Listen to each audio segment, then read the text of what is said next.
दोस्तों, आज की वीडियो बहुत ज्यादा ज्ञानवर्धक और धन प्राप्ति का मूल मंत्र है। आज की इस वीडियो में हम बात करेंगे आखिर औरत का वह कौन सा अंग बेशर्म होकर दबाने या चूसने से अचानक अपार धन की प्राप्ति होती है।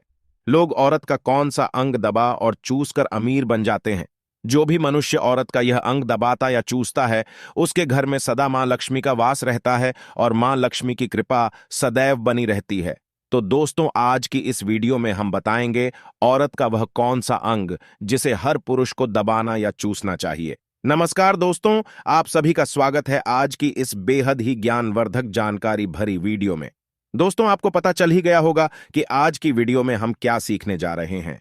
दोस्तों, चैनल को सब्सक्राइब करें और हर हर महादेव लिखना ना भूले। साथ ही इस वीडियो को जो लाइक और सब्सक्राइब करें, लक्ष्मी मां उसके घर पर सदा कृपा दृष्टि बनाए रखें। दोस्तों, एक बार की बात है, एक गांव में शिव नाम का व्यक्ति रहता था। वह अपनी पत्नी से बहुत ज्यादा परेशान था, क्योंकि उसकी पत्नी बात बात पर हमेशा उसे ताना मारा करती थी। तुम्हारे पास है ही क्या, घर में खाने तक को कुछ नहीं है। दोस्तों, उसके घर में बिल्कुल कंगाली छा गई थी। एक भी रुपया नहीं था और उसके घर में खाने के लिए अन्न का एक दाना तक नहीं था। दोस्तों, एक तो घर में खाना नहीं, ऊपर से पत्नी का ताना। वह बहुत परेशान हो गया। उसे समझ नहीं आ रहा था मैं क्या करूं। एक दिन की बात है, शिव अपने घर से एक सुनसान रास्ते पर निकल गया। वह उस सुनसान रास्ते पर चल ही रहा था कि उसे एक साधु तपस्या करते हुए दिखाई दिए। वह उनके पास जाकर बैठ गया। जब साधु ने अपना तप खत्म किया तो शिव उनके सामने रोने लगा। साधु ने शिव से कहा, पुत्र, तुम्हें क्या दिक्कत है? तुम क्यों रो रहे हो? आखिर तुम्हें क्या परेशानी है? तब शिव ने साधु महाराज से कहा, हे महाराज, मेरी एक पत्नी है जो कि मुझे रोजाना ताना मारती है। मैं गरीब हूं तो मैं क्या करूं? कितना भी कुछ कर लूं लेकिन धन कमा ही नहीं पाता हूं। अभी तक एक छोटा सा धंधा था, वह भी पत्नी के क्लेश की वजह से चौपट हो गया। वह दिन रात मुझसे झगड़ा करती है। अब तो मैं दाने दाने के लिए परेशान हो गया हूं। हमारे घर में खाने के लिए कुछ भी नहीं है, इसके अलावा पहनने के लिए वस्त्र भी नहीं है। लेकिन मैं अपनी पत्नी को समझता हूं कि वह मुझे ताने ना मारे, मुझसे झगड़ा ना करे, लेकिन वह बिल्कुल भी नहीं मानती साधु जी। इसी वजह से मैं बहुत ज्यादा परेशान हूं। इसी वजह से मैं घर छोड़कर यहां आया हूं। वह साधु जी कहते हैं, रो मत बेटा, मैं तुम्हें यह काम बताने जा रहा हूं। तुम्हें औरत का सिर्फ यह अंग बेशर्म होकर कर दबा या चूस लेना है। अचानक तुम्हारे घर में धन की प्राप्ति हो जाएगी। तुम देखते ही देखते अमीर बन जाओगे। साधु जी कहते हैं, जो भी पुरुष औरतों का यह अंग दबाता या चूसता है, उसके घर में कभी भी धन की कमी नहीं रहती है और ना ही उसके घर में लड़ाई होती है, या जो भी व्यापार करता है उसमें हमेशा तरक्की होती है। साधु जी ने कहा, अब मैं तुमको औरत का वह अंग बताने जा रहा हूं। इसे ध्यान से सुनना और अपने जीवन में इस पर जोर करना। तब शिव साधु जी महाराज की बातें बहुत गौर से सुनता है और कहता है, जितना जल्दी हो सके मुझे यह बता दो। दोस्तों, तभी साधु जी महाराज उस आदमी को एक कहानी सुनाते हैं और बताते हैं, एक नगर में एक किसान रहता था। उसके बहुत सारे खेत थे जिस पर वह दिन रात मेहनत करता था। उसके घर में किसान और उसकी पत्नी रहा करते थे। उस किसान और उसकी पत्नी ने आपस में बहुत ज्यादा प्रेम था। उसके घर में किसी भी प्रकार की लड़ाई झगड़ा या क्लेश नहीं होता था। इसी वजह से उसके घर में सदैव मां लक्ष्मी का वास रहता था और उसके खेतों में इतनी ज्यादा पैदावार होती थी कि वह दिन प्रतिदिन और अमीर होता जा रहा था। उस किसान और उसकी पत्नी ने इतना प्रेम था कि आसपास के लोग उन्हें देखकर जल जाया करते थे। धीरे धीरे उसके पूरे गांव के लोग जान गए, किसान और उसकी पत्नी में बहुत ज्यादा प्रेम है। धीरे धीरे यह बात उस नगर के राजा तक पहुंच गई। दोस्तों, किसान और उसकी पत्नी की बात जब राजा के पास पहुंचती है तो राजा भी उसके प्रेम की काफी ज्यादा तारीफ करते हैं। वह सभी से बताते हैं कि हमारे नगर में एक किसान और उसकी पत्नी रहते हैं, जिनमें कभी भी लड़ाई झगड़े नहीं होते हैं। उन दोनों में आपस में इतना प्रेम है कि मैंने ऐसा अपनी जिंदगी में कभी भी नहीं देखा। एक बार की बात है, राजा पूरे नगर में डिंडोरा पिटवाते हैं कि इस नगर में जितने भी लोग हैं वह सभी अपने घर में घी का दिया जलाएंगे। राजा की पत्नी पूछती है कि आप ऐसा क्यों कर रहे हैं? सबके घर में घी का दिया क्यों जलवा रहे हैं? राजा अपनी पत्नी की बात सुनकर कहते हैं, दीपक प्रेम की निशानी होता है। जिसके घर में घी का दीपक जलता है उसके घर में सदैव प्रेम बना रहता है, और मैं चाहता हूं कि जो प्रेम किसान और उसकी पत्नी के घर में है वह हमारे पूरे नगर में रहे, पति और पत्नी के बीच। इसीलिए मैं हर घर में दीपक जलवाना चाहता हूं। दोस्तों, राजा के सैनिक जाते हैं और हर जगह नगर में ढोंढी पीट देते हैं और कहते हैं सभी के घर में रात भर घी का दीपक जलाना चाहिए। दोस्तों, राजा की बात मानकर सभी नगरवासी अपने घर में दीपक जला देते हैं। लेकिन जैसे ही आधी रात होती है, सभी के घर के दीपक बुझ जाते हैं, लेकिन किसान के घर का दीपक वैसे ही जलता रहता है। दोस्तों, दीपक हमेशा किसान की पत्नी जलाती थी, लेकिन उसकी बात नहीं मानती थी। वह हमेशा अपनी मनमानी करती थी। उसका जो भी मन करता था वह वही काम करती थी। लेकिन किसान को इस बात से कोई भी दिक्कत नहीं होती थी, क्योंकि किसान बहुत समझदार था। किसान सोचता था, यदि मैं अपनी पत्नी को रोक टोक करूंगा तो घर में बेवजह ही लड़ाई झगड़ा होंगे। इसी वजह से कई चीजें किसान अपनी पत्नी की ये बातें अनदेखा करता था। किसान इस वजह से अनदेखा करता था कि उसके घर में प्रेम बना रहे। राजा अपने महल में चढ़कर पूरे नगर का नजारा देख रहे थे। उन्होंने देखा कि सारे नगर में किसी के घर में दीपक नहीं चल रहा है, लेकिन किसान के घर में दीपक जल रहा है। तब राजा अपनी रानी से बोलता है कि देखो, किसान और उसकी पत्नी के घर में दीपक जगमगा रहा है, लेकिन पूरे नगर में कहीं भी दीपक नहीं जल रहा है। इसी से पता लगता है कि किसान और उसकी पत्नी में कितना प्रेम है। तब राजा की पत्नी राजा से बोलती है कि जो किसान और उसकी पत्नी में प्रेम है वह किसान की पत्नी की वजह से है, और इसी वजह से उसके घर में इतना ज्यादा प्रेम है। दोस्तों, जब राजा रानी की बात सुनता है तो कहता है, नहीं, तुम्हारा सोचना गलत है। जो प्रेम किसान के घर में है वह उसकी पत्नी की वजह से नहीं है, बल्कि वह किसान की वजह से है। रानी, यहां पर किसान बहुत ज्यादा समझदार है। आपका सोचना गलत है, और यही वजह है जो कि उनके घर में कभी भी लड़ाई झगड़ा नहीं होता है।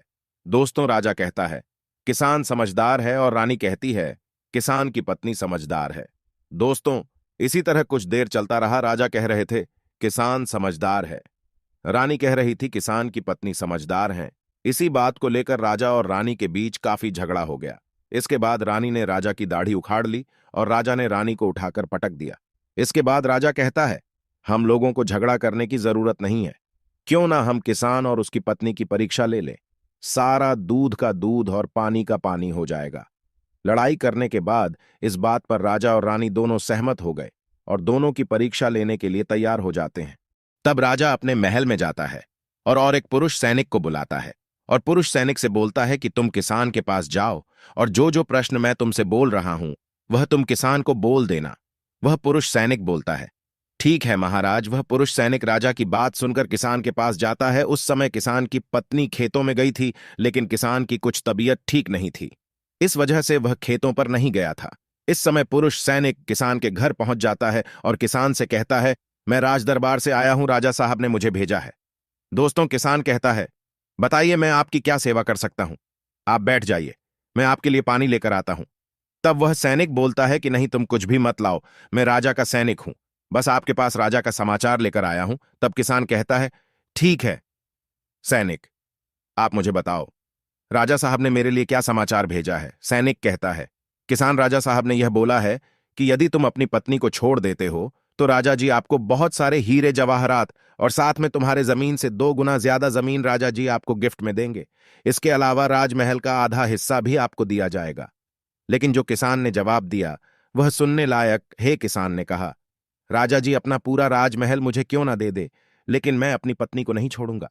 जाओ और अपने राजा से कह दो किसान ने ऐसा कहा है।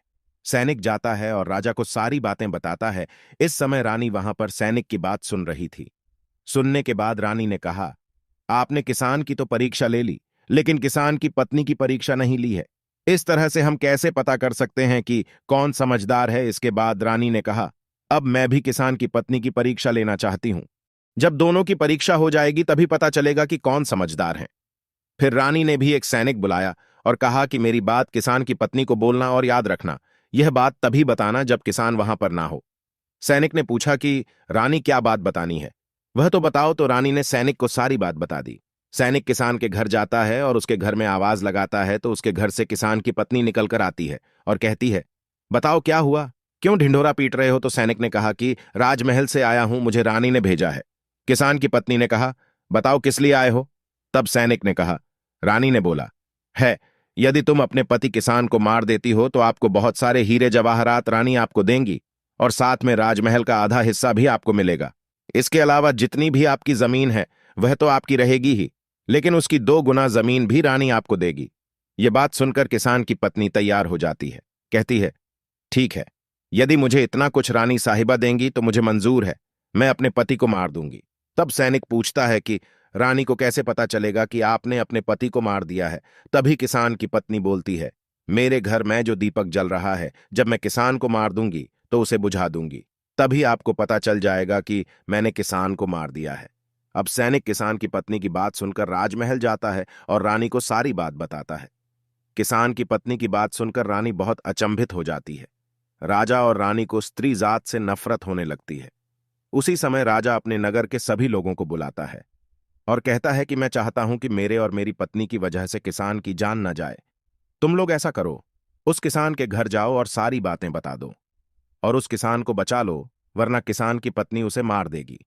इधर सैनिक किसान के घर जाते हैं और सोचते हैं कि किसान की पत्नी किसान को रात में मारेगी और दिया बुझाएगी। इससे पहले ही हम किसान के घर में पहुंच जाते हैं और किसान को बचा लेते हैं।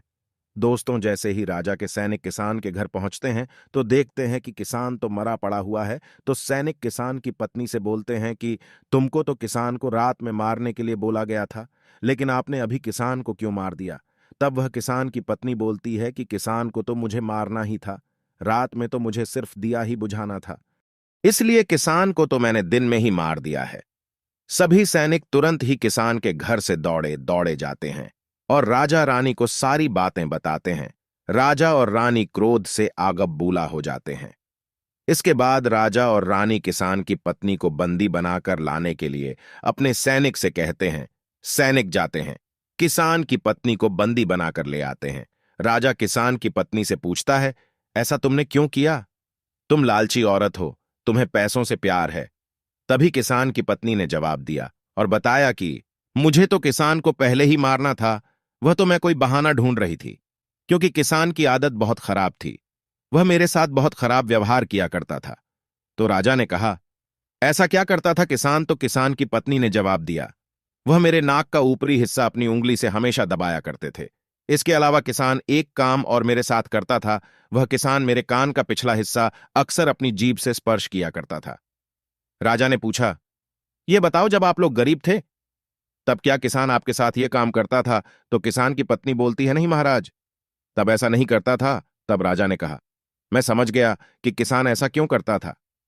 उसी समय साधु जी ने शिव से पूछा, तुम्हें कुछ समझ में आया औरत का कौन सा अंग दबाने तथा चूसने से लोगों को अचानक धन की प्राप्ति होती है? तो शिव ने कहा है, साधु जी, मुझे अभी समझ में नहीं आया। तभी साधु जी कहते हैं, अगर अभी समझ नहीं आया तो मैं फिर से आपको बताता हूं। किसान अपनी पत्नी के साथ पहला काम करता था, वह है उसके नाक के ऊपरी हिस्से को अपने उंगली से दबाता था। तो जिस भी मनुष्य के घर में पैसों की किल्लत है, उसे अपनी उंगली से औरत के नाक के ऊपरी हिस्से को जरूर दबाना चाहिए। दोस्तों, औरत के नाक के ऊपरी हिस्से को बहुत शुभ माना जाता है। इसी वजह से जो यह काम करता है वह हमेशा धनवान पुरुष बन जाता है। दूसरा काम है, जो भी पुरुष औरत के कान का पिछला हिस्सा अपने जीभ से स्पर्श करता है, उसके किस्मत के द्वार खुल जाते हैं, उसे अचानक धन की प्राप्ति होती है। ऐसा इसलिए होता है क्योंकि औरत के कान के पिछले हिस्से में माता लक्ष्मी का वास होता है। जब आप ऐसा करते हैं तो माता लक्ष्मी आपसे प्रसन्न हो जाती है और आपको अपार धन देती है। और आपने एक बात तो जरूर सुनी होगी, औरतें माता लक्ष्मी का रूप मानी जाती हैं। इसी वजह है इस संसार में जो भी मनुष्य यह दो पवित्र काम करता है, उसका घर धन से भर जाता है, जो कि इस कहानी में किसान भी अपनी पत्नी के साथ करता था।